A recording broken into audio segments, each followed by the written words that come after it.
guys, I am back with a review video.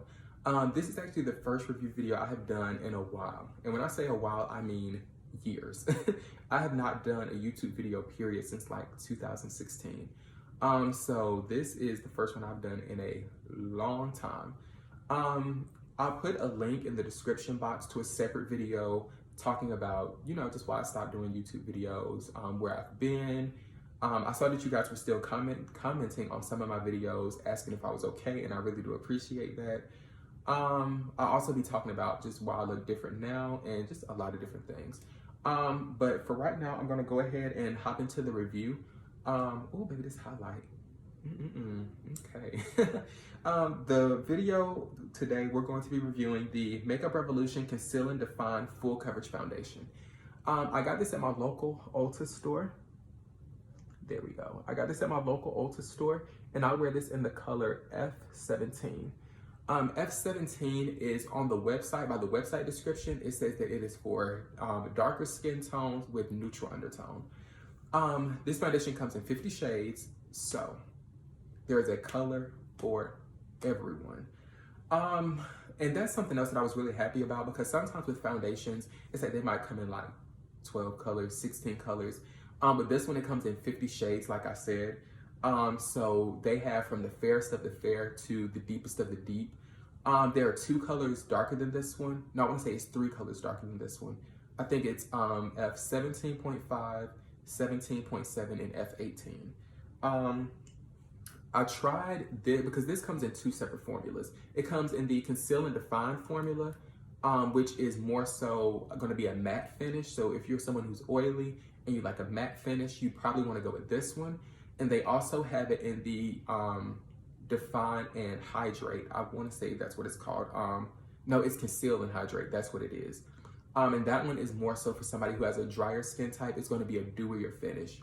I have oily skin, so I automatically went for this one. However, I did try the Conceal and Hydrate formula, because I had actually tried this back before Corona started, because now when you go to Ulta, they have the testers like taped off so that you can't use them.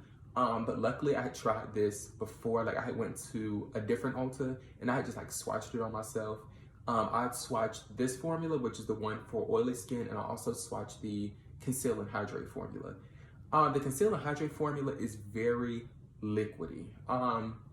It's very liquidy. If you like a dewy finish, then you'd probably like that. I'm not a dewy person. I like my matte finish with a little bit of highlight, and that's it. They claim that this is a full coverage foundation.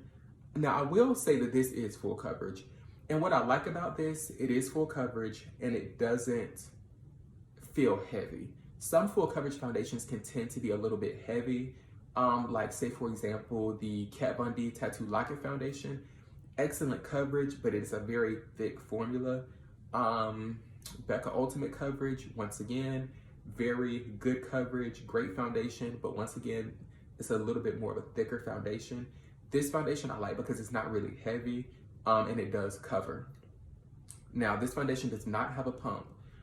What they use for this instead is they use an oversized doe foot applicator. So it's like that.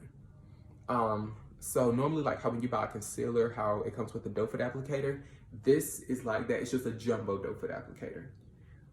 Now, the way that I applied this is I swatched it on my face. I started on this side, I swatched it on my face, and then I took my beauty blender and blended it out. This foundation will dry, especially if you're using a matte primer. Like I use a matte primer. So if you're using a matte primer with this foundation, I would recommend once you swatch it on your face, go ahead and start blending it out. I wouldn't swatch it over your whole face and then go back and blend it, because I feel like by the time you get back to where you started, it's gonna already have started drying up. And once this foundation dries, it's on. Like some foundations, like they have a little wiggle room or they have more playtime. With this foundation, once it dries down, which is something that I do like because it stays in place. I've had this foundation on since about noon, and right now it's 4:28. So I've had it on for about 4.5 hours. Do I feel like this foundation oxidizes? Just a little bit. On the website, it does say that it is true to color, and then it also says that it's for all skin types. Now, like I said, if you're somebody who has a drier skin type and you do want something that's long wearing like this, I would definitely put down a good moisturizer and a very hydrating primer before moving on to this. Because like I said, this is, it's pretty matte. It's not the most matte foundation that I've ever used, but it has a pretty matte finish. It comes in 50 shades, like I said. And I also got this, it retails for $12. But when I went to Ulta on Saturday and the girl scanned it, when she scanned it, it rang for $6. So I guess they were having like a 50% off sale. And so I wasn't complaining about that. I got this foundation and I got one more foundation that I might review for you guys tomorrow. Because I got one like lower end foundation and then I got one higher end or prestige foundation. So I'm gonna do that review maybe tomorrow for you guys. But like I said, I do like this foundation. It's my first time using it, and since I used it, I was like, why not do a review video? Do I feel like it's true to color? Like I said, it does oxidize just a little bit. When I put it on, the undertone was more olive. However, once it dried down, the undertone was a bit more neutral, because when I first put it on, I was a little concerned, like, okay, I was a little worried. But once it dried down to a neutral undertone. I do like the color. I feel like the color matches very well. This is also a very skin-like foundation. Some foundations can tend to look heavy or not really realistic. I do like this foundation because it's a very skin-like finish. Like I said, I put down a matte primer before I put this on. I used the Becker Ever Matte Primer. I applied my foundation. I used a little bit of concealer, just like on my beauty marks. Some people draw beauty marks onto their face. I cover mine up. I set it with a little bit of powder. I did contour, blush, and highlight. Obviously I did eyeliner, lashes, brows. And this is the whole look together. I do, like I said, I like it. It's very skin-like. And it doesn't look matte. Like some foundations that are matte, when you put them on, they look dry. Especially like with me setting this with a powder also. And I also used a setting spray. I used the Smashbox Photo Finish setting spray because I actually got that in gratis. And so that's the setting spray that I used today to set my look. Like I said, I didn't get this for free to do any type of review on. I spent my own money on this. Would I buy this again? Yes. Out of 5 stars, how many stars would I give this?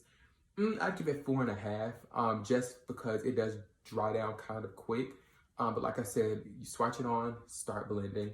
Would I recommend using your fingers? I probably wouldn't use my fingers just because I've been using a beauty blender for so long. That's how I applied this.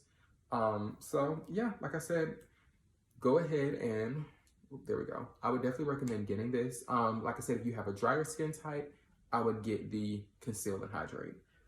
But yeah, other than that, it was great to see you guys again, finally. This was a long review video. This is like 8.5 minutes. Oh, wee. Nonetheless, I hope you guys enjoyed the video. Don't forget to like, comment, and subscribe. If you guys want to know like what type of lashes I'm using or liner or highlight or whatever, if you ask below in the comments, I'll respond to you. But yeah, other than that, that's it. I hope you guys enjoyed. I'll see you next time.